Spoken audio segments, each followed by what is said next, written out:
Carl had just finished his high school exams and was looking forward to spending the holidays in his grandparents' village. Unlike many of his friends, he never believed in ghosts or the supernatural.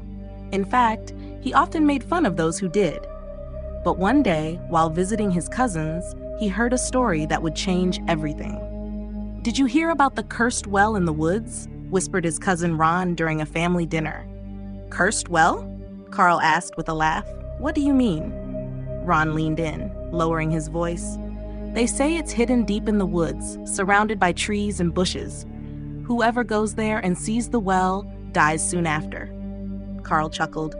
"That sounds like a silly old tale. I'll go and see it for myself and prove there's nothing to worry about."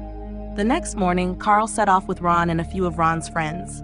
Along the winding road to the woods, several villagers stopped them. "Where are you boys off to?"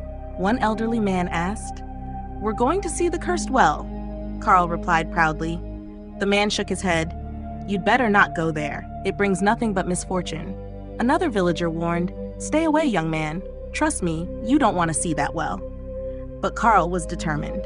"Science shows that ghosts and curses don't exist," he said. "I'll prove them all wrong." Before reaching the hidden spot, Ron and his friends grew nervous and refused to go any further.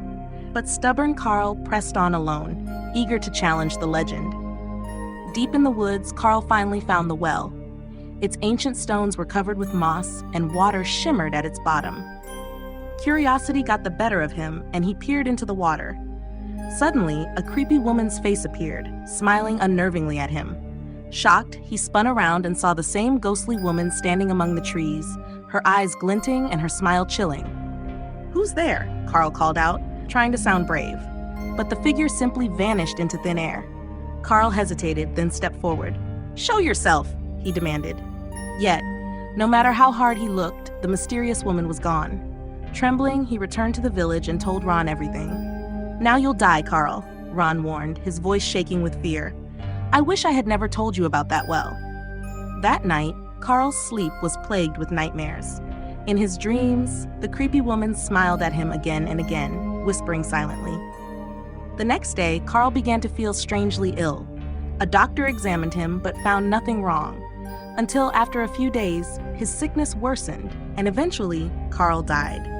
After his death, Carl found himself wandering in the woods near the cursed well. His spirit, along with many others, was trapped there forever.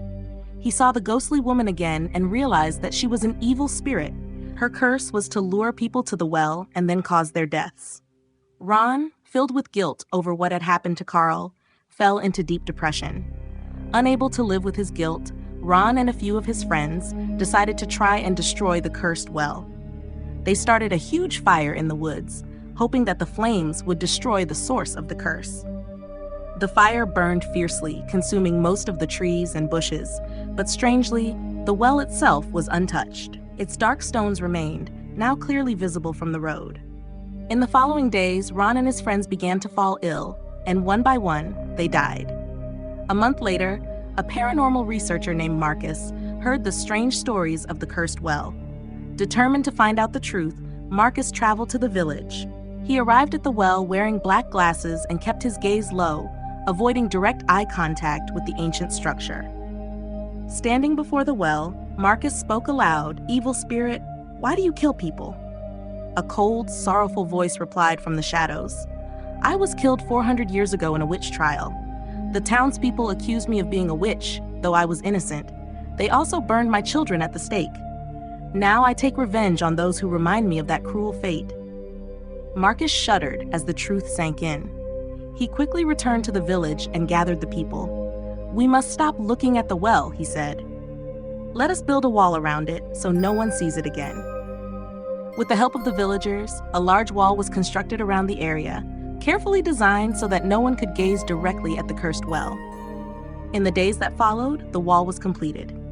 Carl, Ron, and the spirits of all those lost, along with the evil spirit of the woman, watched silently from the shadows. Now they knew the truth. They were trapped there forever. The wall could not free them. It only sealed their fate. The curse of the haunted well had become a part of the village's dark legend, a reminder that some mysteries are best left undisturbed.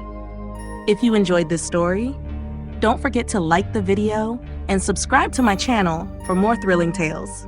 I also write novels in different genres like sci-fi, fantasy, and horror.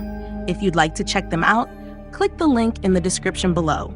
Thank you for watching, and stay tuned for more exciting stories.